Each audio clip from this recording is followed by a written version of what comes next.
The last episode of The Falcon and the Winter Soldier has really gotten fans thinking and asking questions specifically about Bucky's arm. There are many different perspectives on the scene where Io hits Bucky's shoulder in a very specific sequence to deactivate and detach his arm. Some fans think it was funny and enjoyable to see, while others thought it was a bit too goofy. Some fans have sided with Io and are happy she did it, keeping Bucky in check, while in opposition to this, some believe that the Wakandans had no right to put something in Bucky's arm that he didn't know about, especially because he got the arm after they helped him overcome his programming. So watchers, let's take a look at some of our fellow watchers' theories and thoughts on Bucky's situation. Let's take a look at Bucky's perspective first. Bucky didn't even want that fight, he just found it entertaining to see John get his butt kicked. But when he finally entered the fight, he did so to stop Io from going too far. But the Dora's anger because of Zemo's escape from prison had some justification, but not towards John Walker, as arrogant as he may have been. After all, they and John had come for the same goal to arrest Zemo once again. So, when Bucky is finally disarmed, he looks surprised and maybe a little upset when he reattaches it.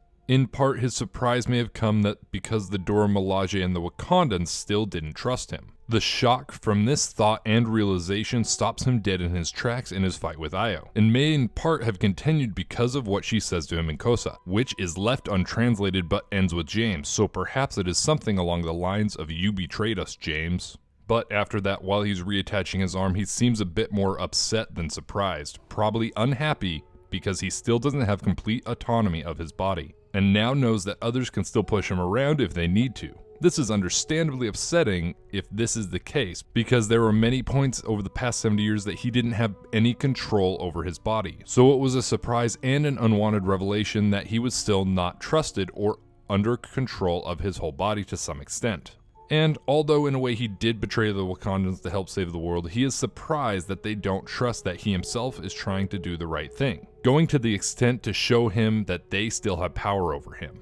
But now let's look at the other side. Now that we've kind of looked at what people are talking about from Bucky's perspective, let's take a look at Io and the Dora Milaje's perspective. Wakanda is very protective of their technology, and if they don't believe someone deserves it, they will take extreme measures to take it away. This may have been a warning to Bucky and nothing more, while the initial reasoning for the failsafe may have been to stop the rampage if the unconditioning of the Winter Soldier protocols didn't stick, especially because he got the arm after his mind was healed. Io may have just taken advantage of this to teach Bucky a lesson. But it could have also been the case that the sequence was set in case Bucky was to use the arm for evil once again, possibly controlled by other codes hidden deeper in his subconscious. After all, we don't know too much of how he overcame the brainwashing, other than being put on ice for a little while the Wakandans worked on his brain, and as it was recently revealed, apparently Io working with him to just have the will to overcome the brainwashing to become the Winter Soldier. So part of this could have been the Wakandans' own fear that what they did to help Bucky wouldn't end up sticking, or could have even been undone.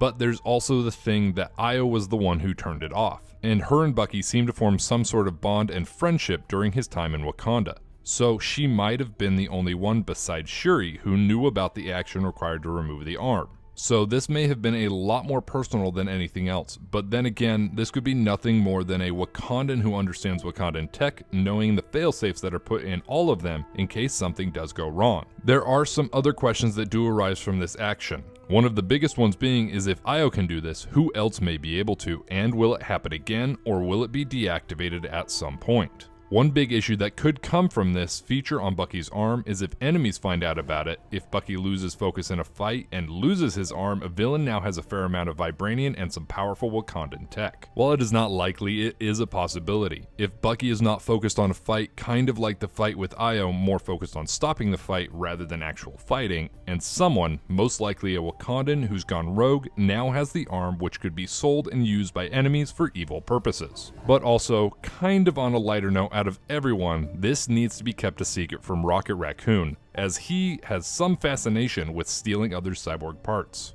And this would make it a lot easier for him to steal Bucky's arm, which in the end would really just be kind of funny if it did happen.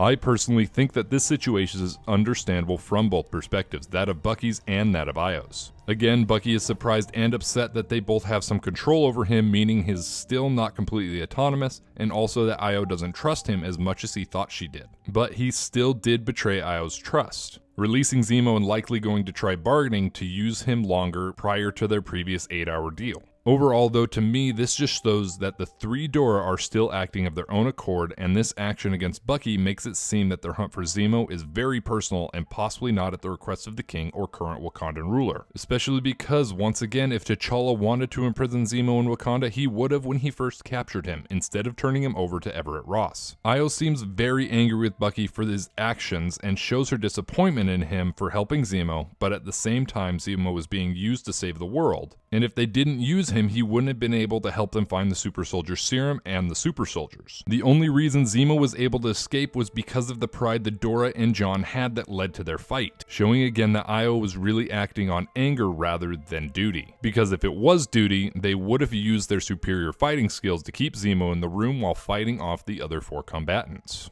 This situation with the arm again only builds on this theory because again, Bucky was trying to stop Io from putting a spear through John because that's what it looked like she was going to do. He wanted to stop the fight and talk about it, and try to work something out to use Zemo a little bit longer. In the end, it was because Io's anger towards John and Bucky that allowed Zemo to escape, because she was too focused on them than focused on the one who was really their enemy. But as we all know, in the end, all of this depends on the writers, and this whole scene was likely more to set up three things: to show John finally deciding that he needed to take the serum, allowing Zemo to escape, and showing that the Wakandans, namely Io, are not happy with Bucky's current decisions. So watchers, do you think there is significance of Bucky losing his arm? And do you think it will happen again, or do you think it will lead to Bucky requesting that they undo the program so they can't control him anymore? Again, we want to hear from you fellow watchers, so let us know what you think in the comments below, and then like this video and subscribe to the Marvelous Wave to assemble and join our team, and have a great day.